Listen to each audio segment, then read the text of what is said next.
მოდი ჩვენთან მარტივად გასწავლი ქართულს. გამარჯობა. დღევანდელი გაკვეთილის თემაა ღ და ლ ასოების შედარება. შენ ხარ მასწავლებელი, მშობელი ან ბავშვი და დაინტერესებული ხარ ქართული ასოების სწორად წერით, მაშინ ეს ვიდეო შენთვისაა. ასოებს შორის განსხვავების უკეთ დასანახად დავაკვირდეთ სურათს. ლ ასოს დასაწერად გამოვიყენეთ წითელი კალამი და მას 6 უჯრა დასჭირდა, ხოლო ღ ასოს დასაწერად გამოვიყენეთ ლურჯი კალამი და მას 4 უჯრა დასჭირდა. ღ ასოს ფეხი იწერება 2 უჯრაში, ლ ასოს ფეხი იწერება 3 უჯრაში.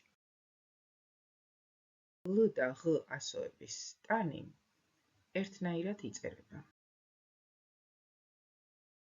ლ ასოს დასაწერად 3 თაღი გჭირდება, ხოლო ღ ასოს 2 თაღში დაასრულებ.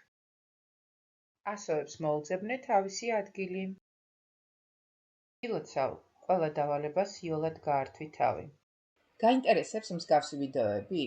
მაშინ დააჭირე ღილაკს ხელი ახლავე და გამოიწერე ჩემი YouTube არხი.